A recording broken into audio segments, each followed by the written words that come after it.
on learning about the Netbeans GUI. This is part 2. In the last part, we showed you how to plunk some components down, name them in the code tab, and set their text property in the properties tab. You saw I was very busy. I made a couple more here, okay, that all have names.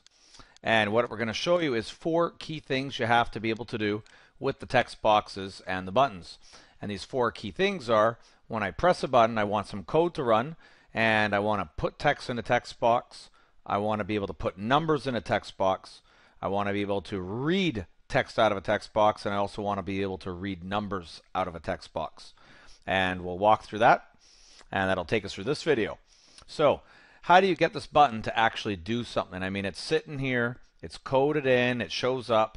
Now let's add some actions. This is something called event-driven programming, where an event takes place. The user presses the button, and we want a chunk of code to run.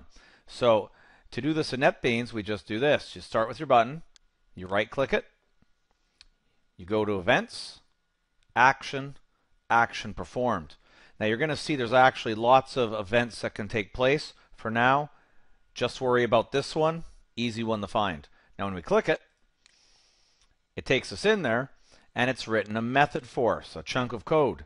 And look at the name of it, button stuff, action performed. So it's pretty descriptive, right? And we know the action has been a mouse press. So what I do now is in here it says to do, add your code here. So that's exactly what I'm going to do. I'm just going to take that out, and I'm going to add some code. And here's an example of writing text in a text box. I called that one text box text stuff. So I type the name out, and I hit the dot. And when I hit the dot, it knows that text stuff is a text box. Now the text box has already been coded and actually has a whole bunch of commands and methods and properties we can fiddle with. And here's the list here. There's a lot. Now the good news is we only have to learn about 1 or 2 of them, okay, to use this effectively.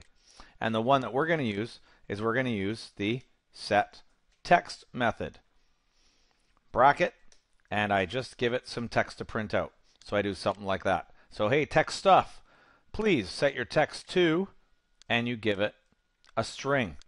Now when I actually go back and type this slower, you're going to see it actually gives us a little bit more info. Set text.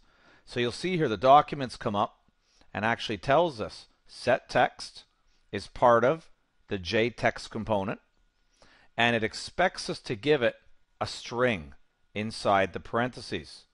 So that's a nice little hint, right? That tells you how these things work. So when I say hi, this is going to work nicely. When I give us a quick little run here, just to prove that the text does show up, and there's our word hi. It's fascinating, right? Let's keep going. Now, you can put the text in there. Let's do some other stuff with some of the other buttons. We had said that we also have to show you how to show a number in the box. So this box here is called text number. I'll use that text box, and I'll use this button. Right click, events, action, action performed. Takes us inside of that button, and let's start coding. I'm just going to pretend I have a variable. I'll call it num. I'll set it to 999. How do I get this thing into the box? Now there's going to be a little trick here, because when I do this, hey, text number, please set your text. Now look at what it's waiting for. It's waiting for a string. So when I do this, there should be no surprise that it underlines it in red. And the error that it gives us is required string found int. Okay, so it knows these two things don't match, right? It wants a string. Well, what are our options? Here's basically your 2 options you can do here, or 2 or 3 options. I need a way to convert this int variable into a string variable, and this is easy to do. Here's one way we can do it. Okay, and the first way is I can make a string variable. I'll call it s, and I'll set s equal to, and here's the conversion line. There's a class in Java called integer with a capital I, and the integer class has a method in it called toString. And you can basically guess what that does. You give it an integer, and it'll turn it into a string and send back a string. So I'll say to string num.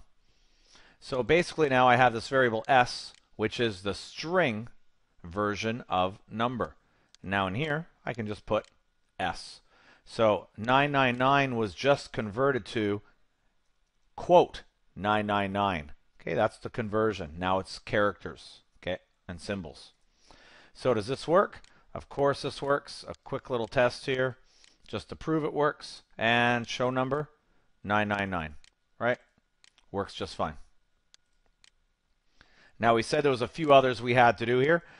The other way you could show the number in the box is you could do this, what I just did, in just one step. So you could take that out and you could actually do this instead. I'll do it into the stuff text box. I could have said text stuff, set your text to.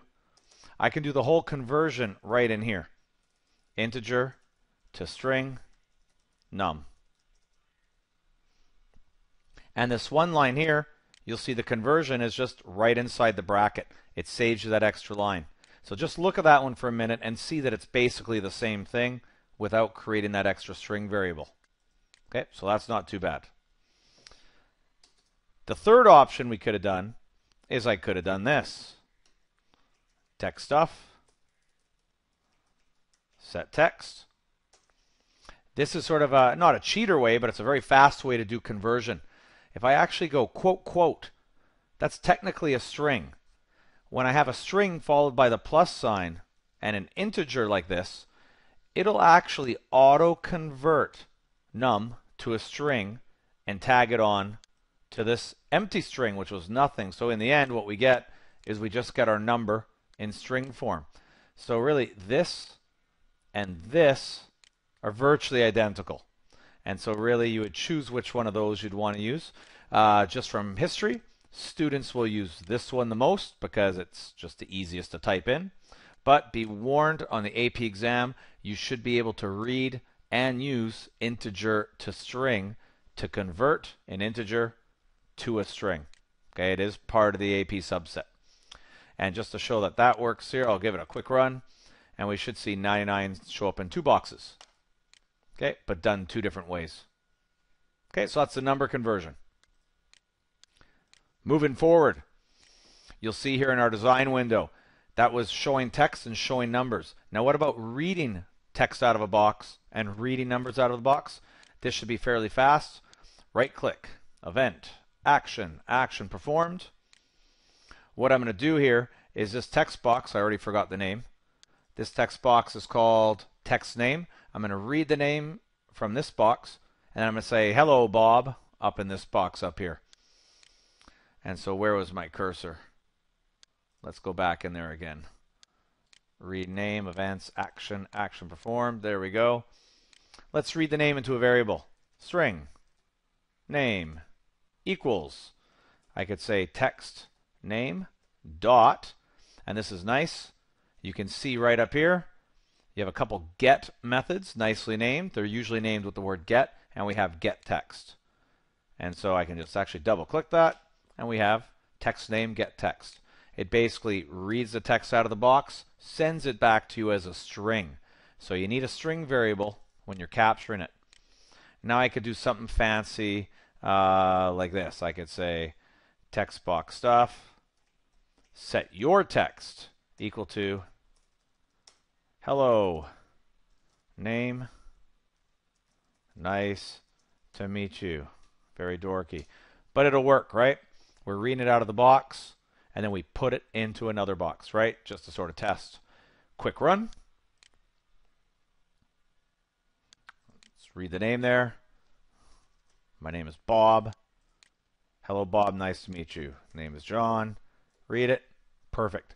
I mean, the use of this is whenever you want to get any written information from the user, you have to read it from the box, right? And you're going to do something like this, right? The get text method of the text box. Now, we have one more to end this video, and it's the read number. Okay, what I'm going to do here is I'm going to do a nice little routine. I'm going to read a number, I'm going to double it, I'm going to put it back in the box. So this text box here is text result, That's where I'm going to read the number from, and I'll hit the read number button. Little bonus command for you. If I just double click this button quickly, it's the exact same as adding the action.